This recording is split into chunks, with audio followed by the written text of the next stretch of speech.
Business Focus with Kudzi Sharara on the Champions League Breakfast. Morning, Kudzi. How are you today? Good morning, Tinashe. Good morning, Patsani, and good morning, everyone. Great. Thank you so much, Kudzi. Let's begin with Zimbabwe Stock Exchange trading update for yesterday. Yeah, strong gains were recorded yesterday on the ZSC, with the OSHA index putting on 4.96%. Remember, it has been struggling and trading like a yo-yo, but these are really some strong gains there. And then the top 10 index, even better, with a 6.76% gain. The VFX also positive, up by 0.25%. Top risers, Delta gaining by 11.46%. CBZ putting on 9.39%. Wildew adding 9.26%. EcoCash putting on to 9.21%, and then OK Zimbabwe up by 5.52%. So really you can see how strong the gains were, but the market still had some losers. Mashonaland Holdings down by 7.32%. Also Tanganda coming off by 4.76%. Yeah, I wouldn't want to be holding Tanganda shares at the moment. It's one of the few counters that are still in the negative territory since the introduction of Zik. Maybe it's actually a good time to be buying it if you believe in its fundamentals. Tanganda is into horticulture production. They do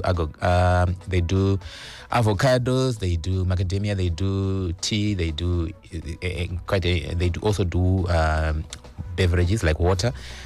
So yeah, if you believe in its fundamentals, you look at their numbers, maybe it's a good time to be buying because it looks like it's cheap. Unless this drop this year, it's because last year it might have moved much faster. It's been overbought. Maybe now people are saying it's overvalued, but it's a counter that is worth looking at. Of course, in consultation with your asset manager or with your stockbroker.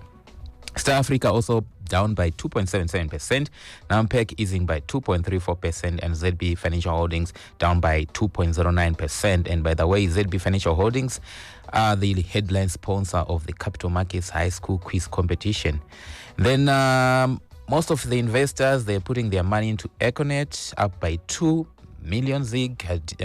Rather, they got about 2 million ZIG worth of shares changing hands there. Delta 714,000, and then ZHL, EcoCash, and OK Zimbabwe also getting a sizable chunk of the funds that were invested. Looking at other investment assets that are listed, that's the exchange traded funds. Gains were recorded in the Morgan & Co. made in Zim exchange ETF, which was up by 13.83%.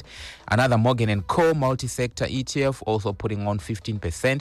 And then the Old Mutual Top 10 Index ETF putting on 2.27%. And on the rates front, that's the Tigere rate, which owns Highland Park and another facility at Corner 2nd Street and Josiah Chinamano, positive there, up by 5.92% yesterday. So that's how the market is traded yesterday, and we'll see how it performs again today and next week. Yeah. All right. Thanks so much, Kudzi, for that. So yesterday I picked up just a snippet of Reserve Bank of Zimbabwe Governor Dr. John Mushayavanhu's interview that was on TV about the exchange rate and the impact of the MPC's latest measures. So we are going to play this, and we want to hear your thoughts, Kudzi, on what the governor said about the exchange rate, and this is what he said yesterday. The way we see it is that this depreciation was a once-off. I've just given you the parameters that would suggest that there would be no further reason for the rate to slide further. So to the extent that it was a once-off, and we are expecting things to stabilize going forward, I would say that the impact, yes, has been felt, but going forward there should be stabilization. In fact, we should see prices starting to fall. This assurance is very strong. Why am I saying so? It's because as the central bank, we have control over money supply. And you have my assurance that the deposits, where they are at 10.7 billion, will not grow much further. You have my assurance that the reserves that are backing the currency will grow, because we will continue to get royalties from the minerals that we mine. We have put in place measures as the central bank to curtail further credit growth, because as you know, money supply also increases through credit creation by banks. And the recent move that we took to, number one, increase state reserves, and number two, up the bank policy rate will actually slow down credit creation. So if you put all that together, the scenario that you get is that money supply will remain under control. The reserves will continue to go up. So for what reason will the exchange rate go up? Kudzi, let's hear your thoughts. That was Dr. John Mushayavanhu, Reserve Bank of Zimbabwe Governor, speaking about exchange rate. What are your thoughts on his statements? Thank you, Tinashe. So as an analyst, like when we're analyzing stocks, you look at the fundamentals, you look at the numbers, but you also look at management in terms of how management conducts itself. You look at, for example, if you're looking at outlook and the company says, in the outlook, this is what we expect to do, these are our targets, right? When you then analyze, you then say, okay, in the past, what have you said? And did it come to pass? Did it come to fruition, right? So I hear the governor, they're giving assurances that currency depreciation is not going to happen again. For me, we say, okay, this is an assurance being given by the governor who has given us assurances before that did not come to pass. So we look at that and say, okay, so if you're giving us assurances, why should we have confidence in this particular assurance when the previous assurance did not come into fruition, right?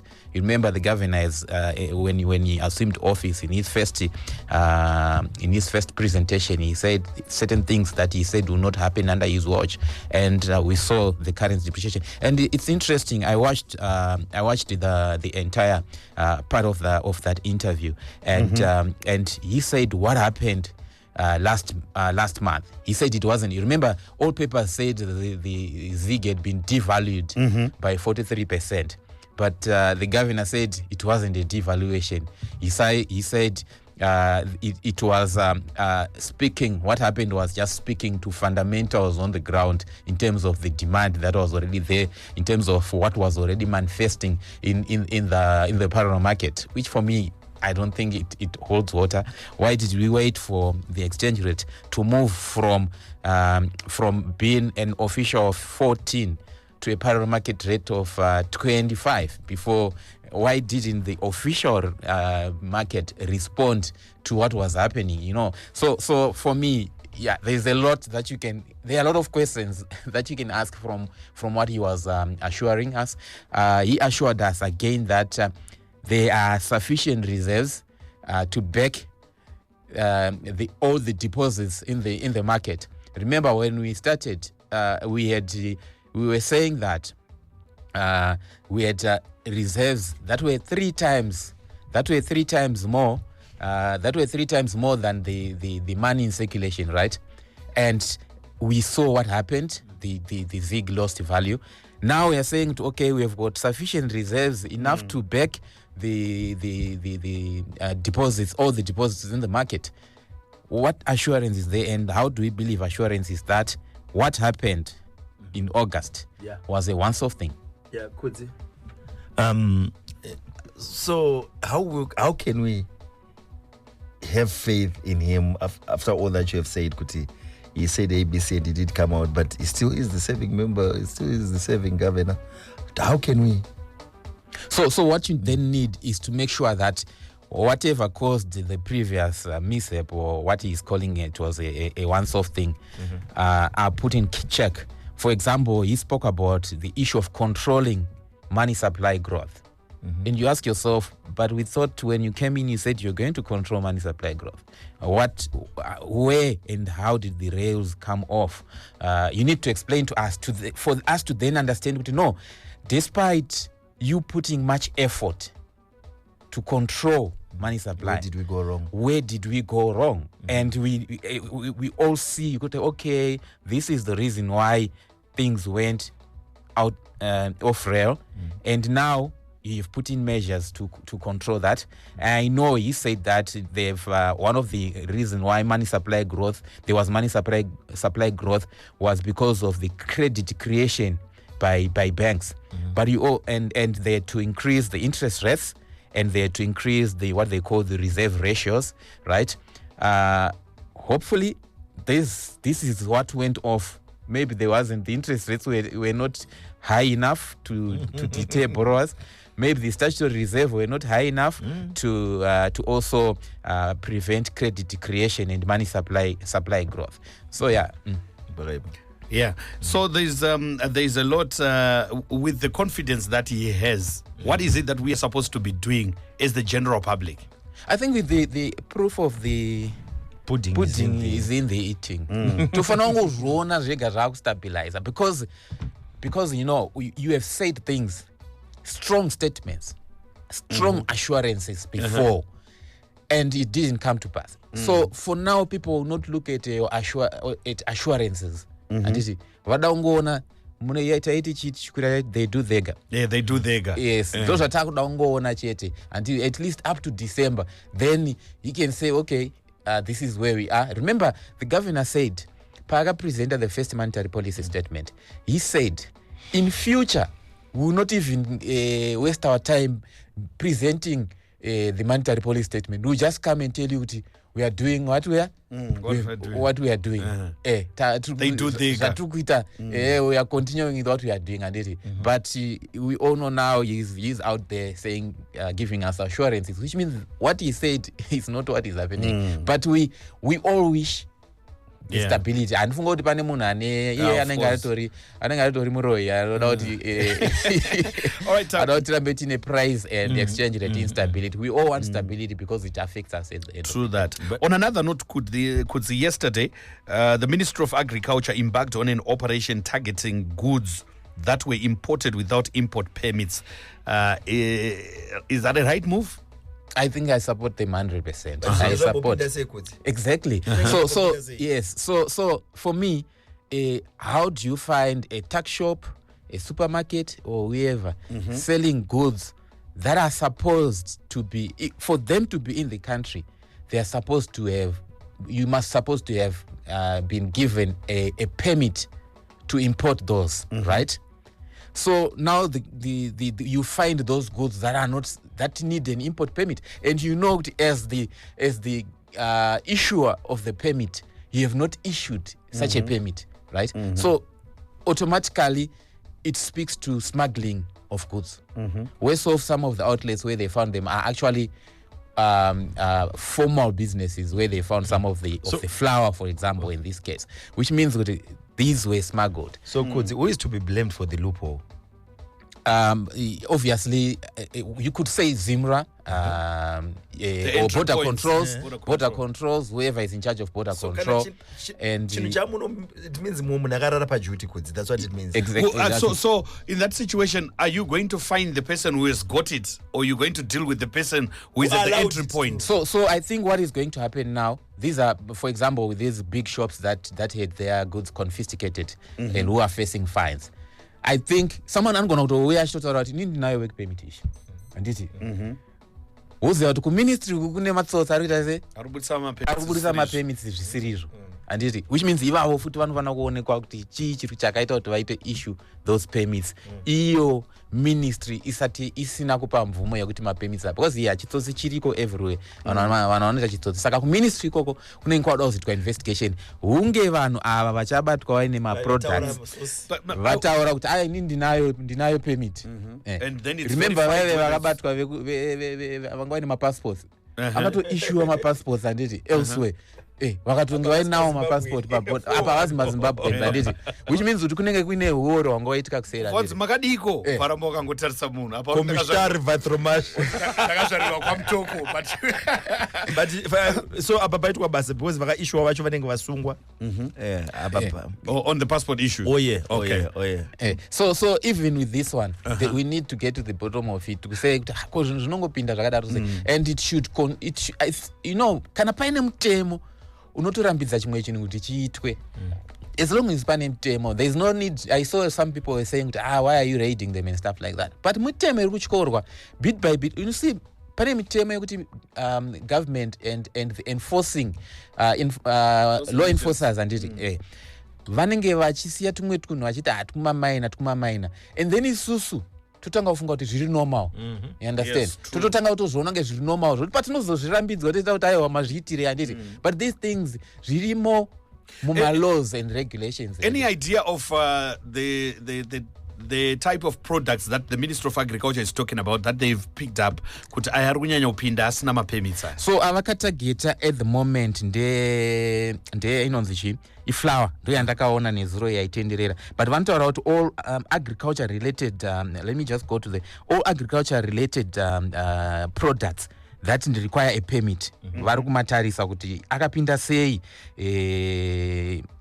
so all agriculture goods. Kune mamwe avanenge vakati hano, for example maize at the moment they are allowing maize to come in and I think even milling meal is allowed to come in because of the drought. But they are saying for flour, for example, we have got sufficient our millers have got sufficient capacity to satisfy the market in terms of flour.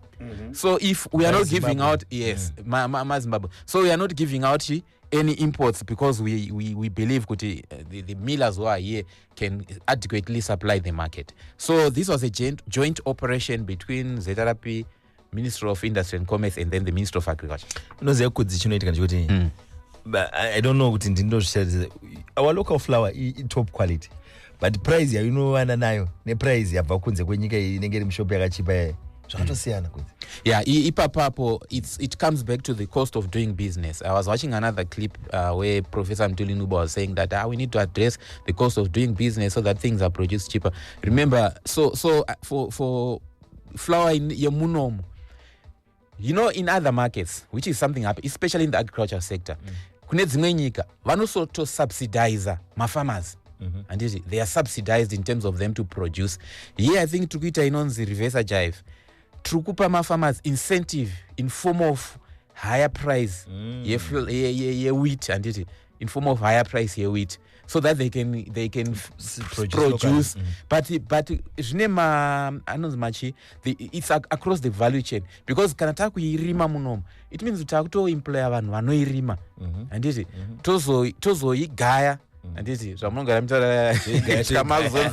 mutaramagaya tozoigaya vanhu vaemployiwa futi but if you import it anditi value chain yacho is short because maybe maungoti aimpota wacho ndiye benefit neari kuzotengesa so but apa value chain ichatangira vanotengesa maseeds acho vanotengesa machemicals vanorima vacho vanozogaya vese vari kuwana value chain yakati rebei than yekungoimpota zvinhu. So sometimes it's good to protect our value chains and then in terms of the price you want to incentivize the farmers to go into the field. But would it be ideal kuti government ipe farmers zvinhu inenge contract farming vazotora? Do you think it's ideal? Remember command agriculture yange iri yekuti farmers aipiwa zvinhu but it was at a huge cost to the taxpayer. It was at a huge cost to inflation yakatoya because of that because our government doesn't have enough resources to support farmers that way. It doesn't have. Tino collector, we've been saying it, Tinongo collector 4 billion to 4.5 billion per gore. And then you want to give farmers my inputs are worth like in my command in 3 billion.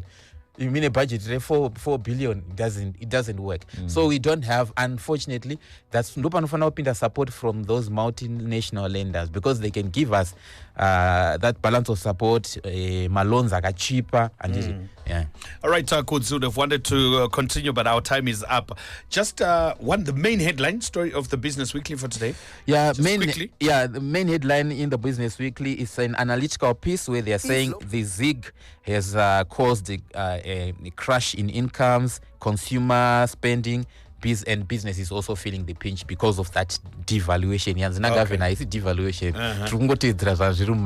Okay, you can find out more on www.businessweekly.co.zw. The edition of this week is out.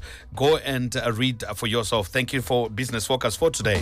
Business Focus with Kudzi Sharara on the Champions League Breakfast.